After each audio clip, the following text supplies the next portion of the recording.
is a fifth dimension, beyond that which is known to man. It is a dimension as vast as space and as timeless as infinity. It is the middle ground between light and shadow, between science and superstition, and it lies between the pit of man's fears and the summit of his knowledge. This is the dimension of imagination. It is an area which we call the Twilight Zone. Hello and welcome to Fulton Street Beats.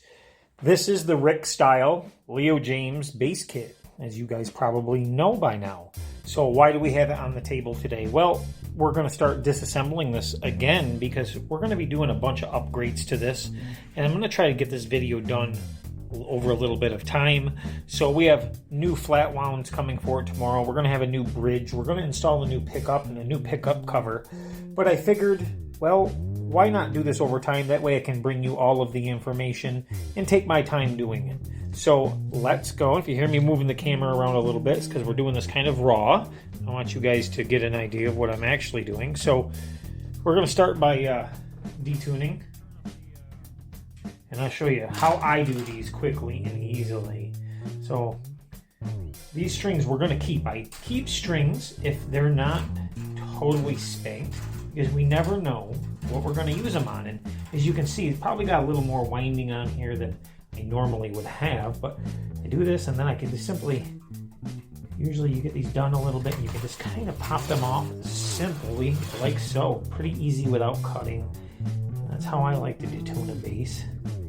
These string of basses. We get the one wrap under and then they all follow suit. See how simple that is? Which is really cool. We do the same thing for the other side.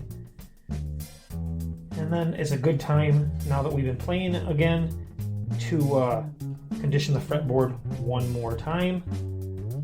And this is set up really nice, so I don't have to worry about the neck. Although the gauge strings that's coming, I'm not sure. We might have to address that sometime, but I'm not sure.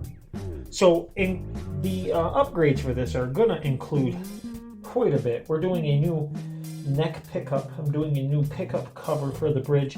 We're doing a Rickenbacker, actual Rickenbacker Bridge. And then we're doing a, well, just all kinds of stuff. You never know what we're going to do. But we're going to disassemble this. So we'll keep this the way it is. I'm going to end up doing tuners too, but I'm not going to do them right now. But maybe by the time you see this video, we will be doing it. So let's bring you back here. And I'm going to take this pickup cover off. In this particular pickup cover, so we'll set that to the side. And then we're going to pull this bridge off. We're going to pull this bridge off because we have another bridge coming for it. Now, we may have to, well, we will have to pre-drill for that bridge. So I'm simply going to take this just like this. And as you can see what this is actually my ground for the pickup that you're seeing. So it makes the wire comes out and it's pressed right into this metal that we put right here. And it makes a fantastic ground. If you haven't seen the build video for this, there'll be a link at the end of this. And you can go and watch it. And here is our Music Man style bridge, and I'm going to sit that to the side.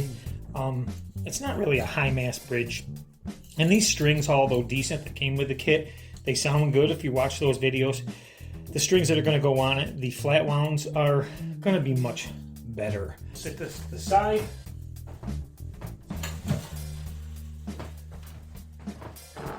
And we could start removing some of this. I'm going to remove this pick guard. More authentic look. Now this pickup here sounds so good. I don't think I'm going to change it. We'll cross that bridge when we come to it. But I don't think I'm gonna. So I'm trying to keep all my screws organized here. These are our bridge screws. Okay. So I'm gonna pull this out here. And I'm gonna flip it upside down. And this is all, if you guys don't know, this is all pre-wired, which makes it really cool, right? Should be able to. There we are. No fuss, no muss. There is our pit guard. Now, how great is this? This is what I was talking about. Comes all pre-wired. Now, these are small CF pots. It has a decent switch. And if you look up in here, you can see the wax coming out. So this is even wax potted. So it's a decent pickup, and it does sound really good, actually. But we'll set this to the side. And as you can see, we have our proudly made in USA decal on there, which I picked up from eBay. And very nice knobs. So we'll set that to the side now. So we can remove this pickup. Why don't we do that? Why don't we take this pickup out slowly so as not to break it. And there's springs in there too.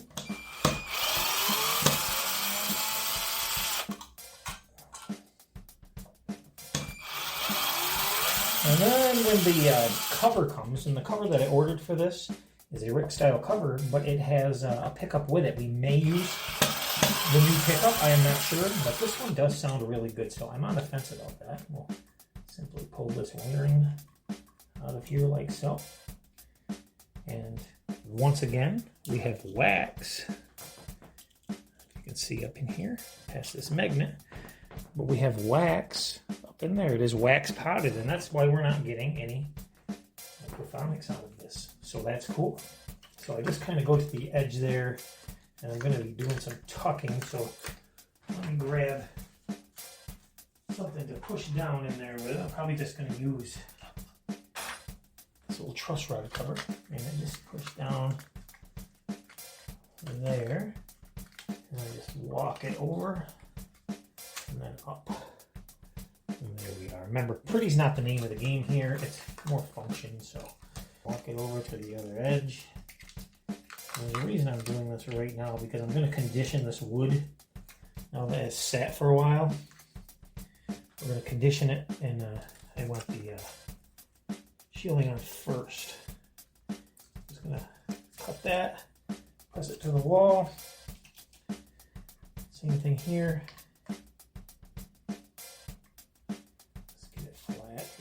There we go. Should be able to come right across.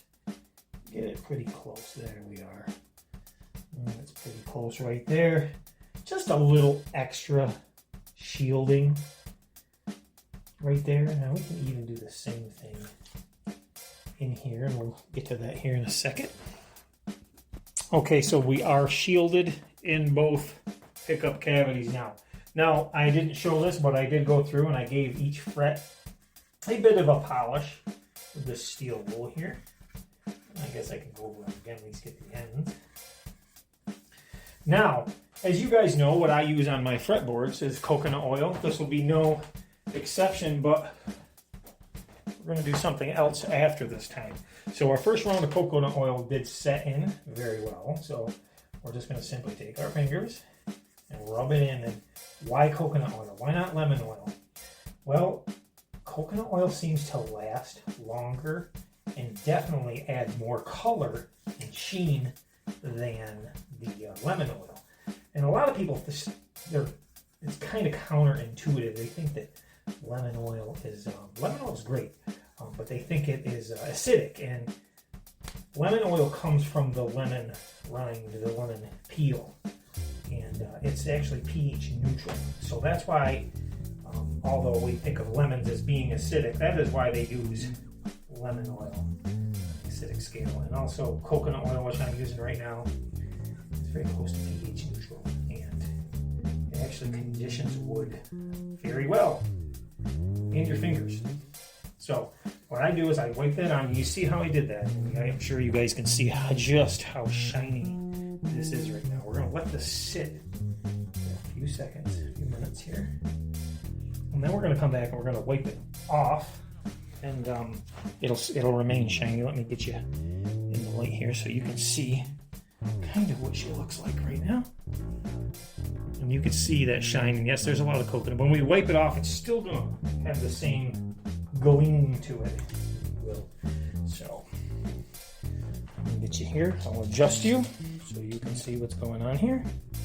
And it's just, I use the organic coconut oil. I don't want anything in it that's not supposed to be in it. So I use this on all my guitars.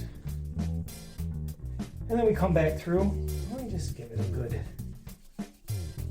press in and wipe, making sure you get around the frets. And this seems to last, like I said, a lot longer. And if you can see, it just gives a nice effect. The fretboard looks fantastic now. There we go. That is done. Okay, I've gone a bit farther than I was going to go. So, as you know, we've conditioned our fretboard with the coconut oil. It looks beautiful. It really makes everything pop, and you can see all the detail now in the fretboard itself. So, I've carried that over. A lot of people don't know. You can use coconut oil. You've heard of oil rubbed finishes. You can actually use coconut oil on your wood finish also, especially on your hardwoods. It really does preserve them. Wipe it in with your bare hands is the best bet. Let it sit for a little bit, then come back with a microfiber and wipe it off. This will not raise the grain or anything like that. So you're safe there. Just a beautiful finish, as you can see, but it did dramatically change the tone. And I know the lighting is showing a bit different than what it really is. This is actually a lot lighter than what it is up here. But just gives us that nice effect. Isn't that gorgeous? I mean, what a beautiful effect that it gives. And you can maintain this effect throughout the life of the guitar. And what's nice about oil finishes like this, if you decide to go this route with any oil finish, you don't have to use coconut oil, but you can keep, as the guitar ages or gets little dings or nicks, you can actually keep applying and using it and make it appear kind of like a nice antique piece of furniture as it goes, and it just gets more and more character. So what a beautiful bass. The more I look at it, the more I love it. So let's start putting some parts on this thing. What do you say, guys? Let's get to it.